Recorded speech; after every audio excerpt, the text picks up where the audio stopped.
าวกับปิ้งปลาจับไปพี่น้อง มักทั่วก้อยกุ้งยั่วๆมันกุ้งเต้นปิ้งปลาพร้อมเต้นรวดๆเลยมาเด้อเพื่อพี่พี่น้องทุกคน เต้นกันไปจ้ะ ให้นะเก้าเอ้ยเสียบตัวเลย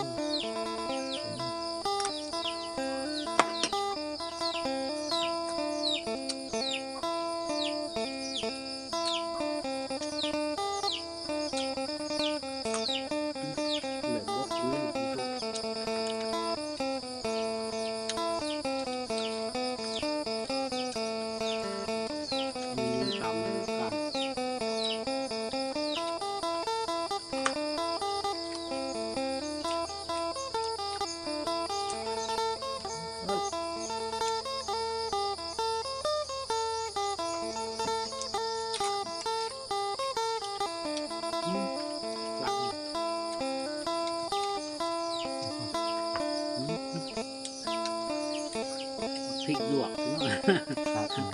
ไปเนาะ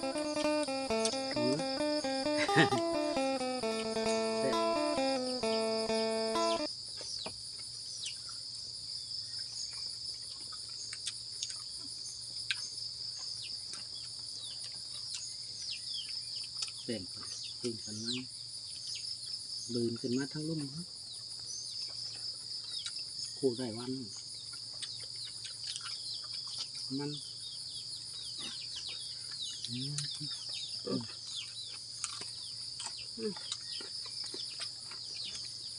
หวานอยู่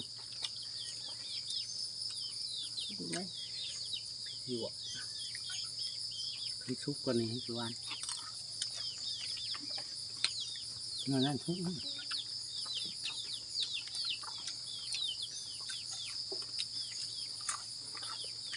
กัดถึงแล้วเคินนะรถถึงเคยเนาะ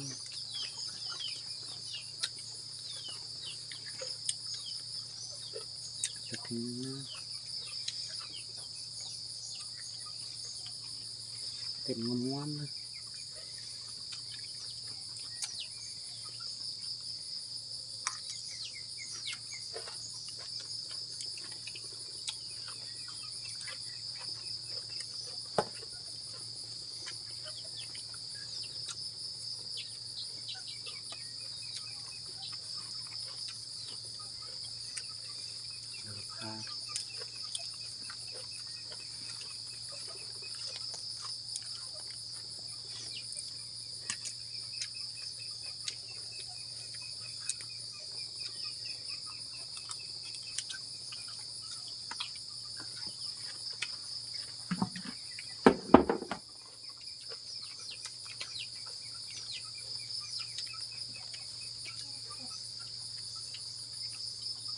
เพิ่มสีสันอีกเนาะ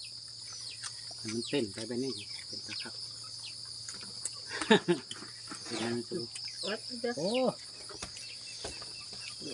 จิ๊บข้าวกินข้าวสุดยอดไปเนาะเต้นโดดานะ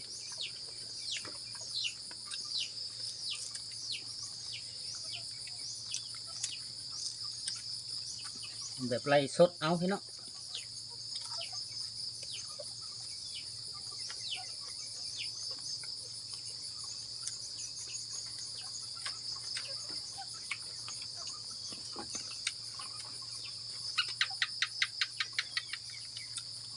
มา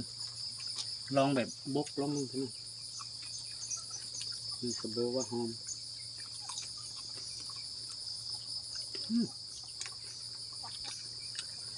มันเป็นปลามันขมก็เข้านะขมหอมนี่มันขมมันหมดสักตอนนี้ชุบ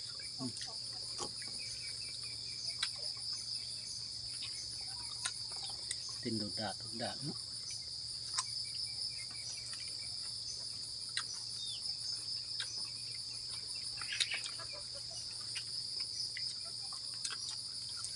ไปกินหน้าต้น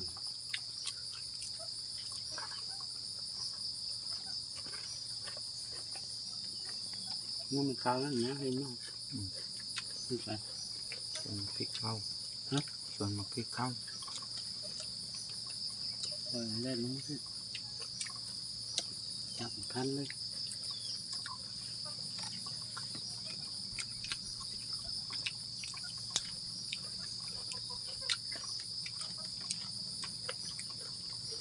ใส่ใบกล่องสุ่มเพื่อแล้วใส่กับตรงนี้นาน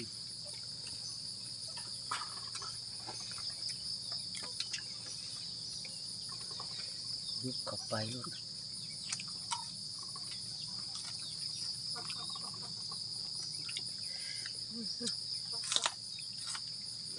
แค่ยำดินนั่น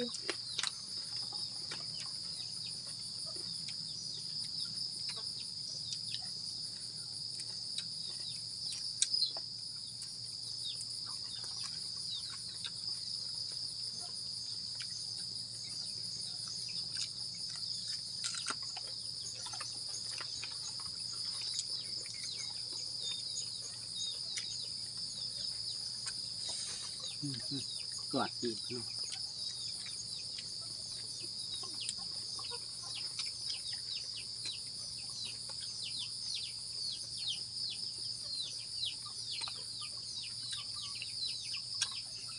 วางยังใส่มันเบื่อมาก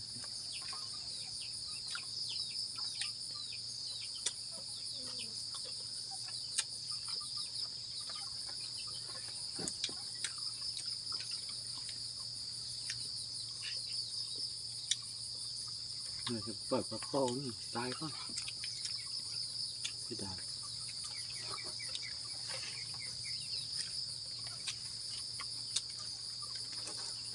ก็ตากแดดไว้ แต่เขาไม่เสียงโดดขึ้นเลย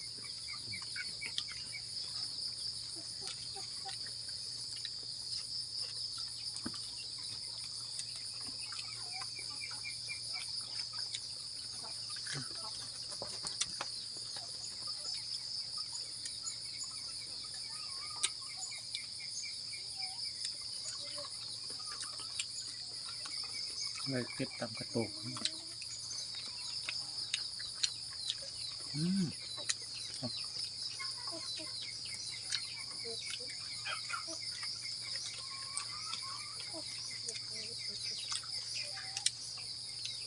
กุ้งปล่อยมันกว่ากุ้งทะเลกันกุ้งทะเลอยากหวาน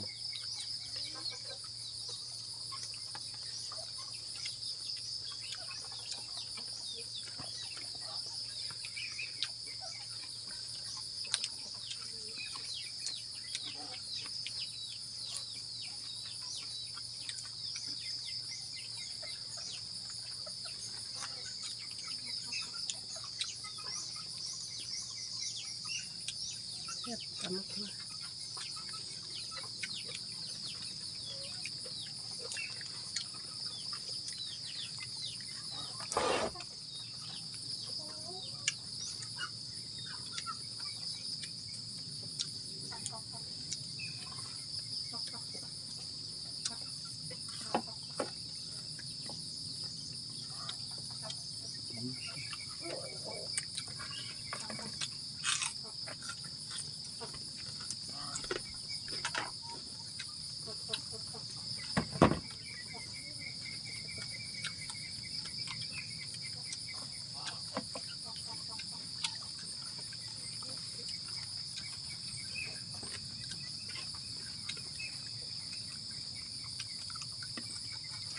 ปล่อยทางเล่นให้สิจ้ะปล่อยทางเสาทางนู้น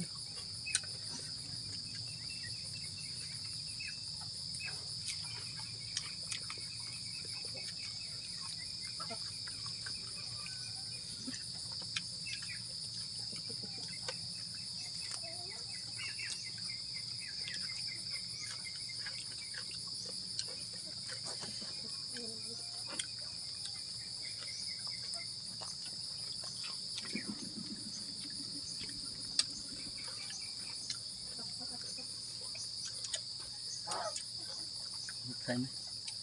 สูงมากเลย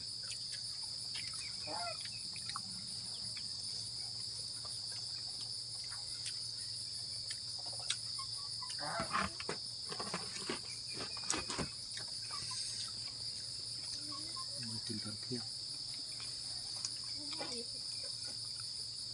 ขอบขอบใจเด้อพี่น้องเข้ามารับชมจัดไปให้นะพี่เป้า